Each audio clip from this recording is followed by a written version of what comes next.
Antisipasi terjadinya bencana banjir di Jawa Timur, Gubernur Jawa Timur Khofifah Indar Parawansa menggelar apel siaga banjir di Bendungan Semantok, Kabupaten Nganjuk. Apel siaga banjir ini dilaksanakan dalam rangka mengantisipasi terjadinya bencana dalam menghadapi musim penghujan di Jawa Timur. Dalam apel tersebut, Gubernur Jawa Timur Khofifah Indar Parawansa bersama jajaran Forkopimda, Pemprov Jawa Timur, serta PLT Bupati Nganjuk, Marhain Jumadi, mengecek kesiapan sarana dan prasarana pemerintah Provinsi Jawa Timur dan kabupaten kota di Jawa Timur dalam menghadapi bencana banjir di musim penghujan di akhir tahun 2021 dan awal tahun 2022 mendatang. Khofifah Indar Parawansa, Gubernur Jawa Timur mengaku di sejumlah wilayah di Jawa Timur selalu menjadi langganan banjir ketika musim penghujan tiba karena luapan aliran sungai. Sungai Welang Kraton, Sungai Kedung Larangan, Sungai Rejoso di Pasuruan, Sungai Kening di Tuban, anak sungai di wilayah Madiun dan Kabupaten Lamongan sepanjang aliran Bengawan Solo, serta Sungai Kemuning di Sampang, Madura. Untuk meminimalisir potensi bencana di musim penghujan ini, Gubernur Jawa Timur Khofifah Indar Parawansa meminta para pihak terkait untuk melakukan antisipasi dan mitigasi seluruh wilayah rawan bencana mulai sejak dini. Tak hanya itu, pihaknya juga menekankan pentingnya kerjasama antar institusi dalam menghadapi bencana banjir di sejumlah wilayah di Jawa Timur.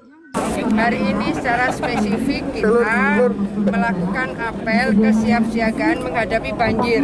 Jadi kalau Senin yang lalu secara keseluruhan kesiapsiagaan menghadapi bencana alam. Tapi hari ini kita melakukan di Bendungan Semantok yang kita ingin fokus pada kesiapsiagaan kita menghadapi banjir. Ini menjadi bagian penting karena warningnya BMKG kan secara terus-menerus sudah disampaikan. November sampai dengan Januari atau Februari itu potensi terjadi La Nina, potensi terjadi hidrometeorologi. Berarti potensi kemungkinan terjadinya puting beliung, kemungkinan cuaca ekstrim, kemungkinan banjir sampai dengan banjir bandang.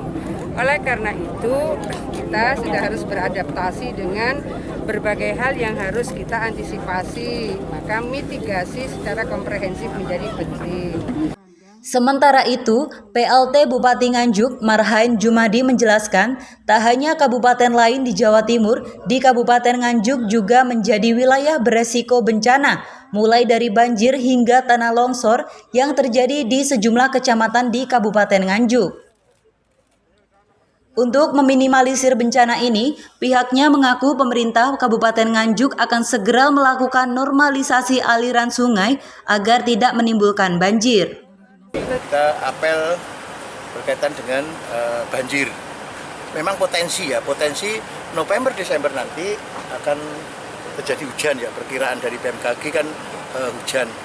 Maka potensi bencana itu yaitu adalah kalau di Nganjuk tanah longsor maupun banjir. Maka kita harus siap-siap. Jadi Nganjuk itu banjir, tanah longsor, puting beliung yang rawan di Kabupaten Nganjuk. Usai upacara apel siaga banjir, Gubernur Jawa Timur Khofifah Indar Parawansa memberikan sejumlah bantuan secara simbolis kepada masyarakat, BPBD, Tagana, dan sejumlah relawan. Selanjutnya, Gubernur Jawa Timur juga melakukan penanaman pohon kelengkeng jenis Bangkok di halaman Bendungan Semantok dan meninjau lokasi pintu air di Dam Margomulyo di Kecamatan Rejoso. Dari Nganjuk, Jawa Timur, Sofyan Hanafi, Madu TV mewartakan.